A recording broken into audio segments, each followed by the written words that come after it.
Hello dear students. आज के इस लेक्चर में हम बात करेंगे डिजिटल इलेक्ट्रॉनिक्स के एक बहुत ही इंपॉर्टेंट टॉपिक जिसको बोलते हैं मल्टीप्लेक्सर।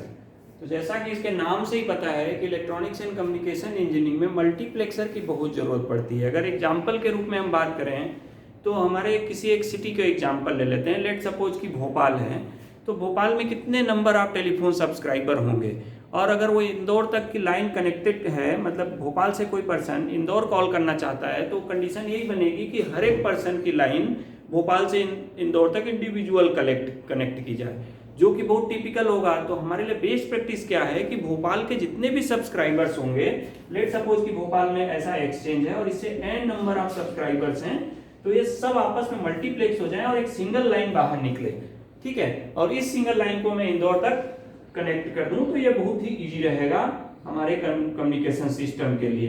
ओके, और अंदर अगर इंदौर आने के बाद ये वापस उतनी लाइन में डिस्ट्रीब्यूट हो जाए, तो हम जैसे लेट सपोज कि ये बंदा इससे बात करना चाह रहा है, तो ये इस लाइन के थ्रू ऐसा जाके कनेक्ट होके इससे इस तरीके से कनेक्ट हो जाएगा।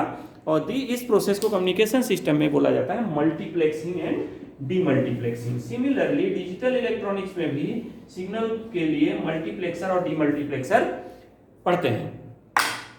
तो ये एक्चुअली में आपको भी समझ में आया होगा इस एग्जांपल से कि किसी पर्टिकुलर लाइन के डेटा को ट्रांसफर करना है आगे, मतलब हजारों लाइंस में से किस लाइन को आगे कनेक्ट करना है, ये काम करता है मल्टीप्लेक्सर। तो इसी पर्पज के लिए हमारे डिजिटल इलेक्ट्रॉनिक्स में n⁻n मल्टीप्लेक्सर, मतलब सिंपली 2⁻n, मतलब कितने भी नंबर का आप मल्टीप्लेक्सर बना सकते हैं, और कौन सी लाइन आउटपुट से कनेक्ट होगी इसके लिए सेलेक्ट लाइन का प्रोविजन है।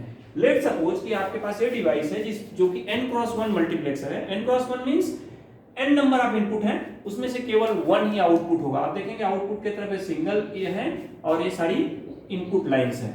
तो यदि मैं बात कर लूं एग्जांपल के लिए कि लेट सपोज 2⁻n = 8, मतलब 8 इनपुट लाइन है, तो कितनी सेलेक्ट लाइन लगेंगी किसी पर्टिकुलर लाइन को आउटपुट पे कनेक्ट करने के लिए। तो इसके लिए हमारा सिंपल फार्मूला है 2⁻n = 8। 8 मींस जो हमने कंसीडर किया अभी, तो n कितना हुआ, n = 3। मतलब अगर n×8×1 अगर हम बना रहे हैं, 8×1 मल्टीप्लेक्सर हम बना रहे हैं, तो हमको 3 सेलेक्ट लाइन की जरूरत पड़ेगी। This is the very basic fundamental behind multiplexers. तो आपको समझ में आ गया होगा कि कितने भी नंबर ऑफ इनपुट्स हो, उनमें से अगर एक लाइन को आउटपुट पे कनेक्ट करना है तो उसके लिए हमको लगेगी सेलेक्ट लाइन, और इस प्रिंसिपल पर जो काम करेगा वो डिवाइस कहलाएगा मल्टीप्लेक्सर। ओके, तो आपके बेटर अंडरस्टैंडिंग के लिए मैं एक छोटे से एग्जांपल से शुरू करता हूं, बाद में हम इसके कैरेक्टरिस्टिक इक्वेशंस और हम केमैप से एनालिसिस वगैरह की बात करेंगे, बट बेसिक सबसे पहले देख लेते हैं कि कैसे ड्रॉ करते हैं।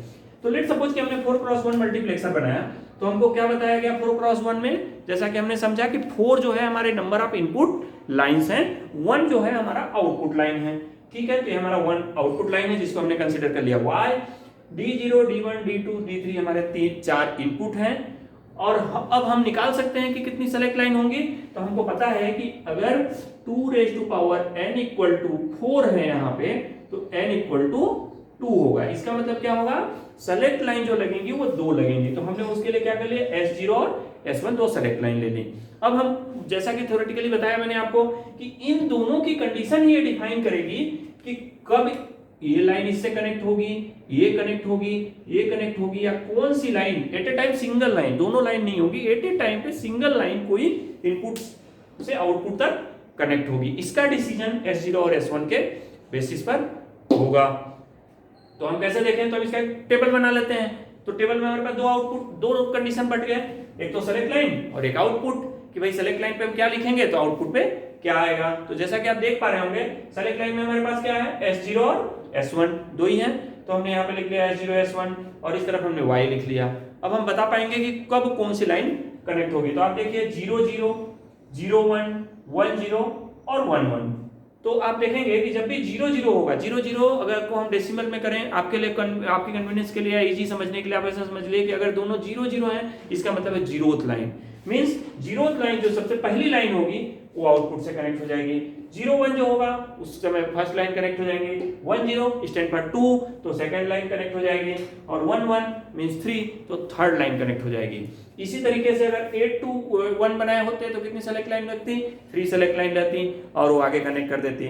अगर इसी तरीके से आप दूसरे कोई भी बनाते तो आगे इस तरीके से चेंज होते जाते, और आप कोई सा भी मल्टीप्लेक्सर कितने क्रॉस का आप एक मल्टीप्लेक्सर डिजाइन कर सकते हैं। आई होप कि बिल्कुल इंट्रोडक्टरी लेक्चर में आपको ये समझ में आ गया होगा कि मल्टीप्लेक्सर क्या होता है और वो किस तरीके से डिजाइन किया जाता है। ओके, सो नेक्स्ट लेक्चर में हम मिलेंगे इसके फर्दर एनालिसिस के साथ, और फिर बात करेंगे हम डीमल्टीप्लेक्सर की भी। Thank you.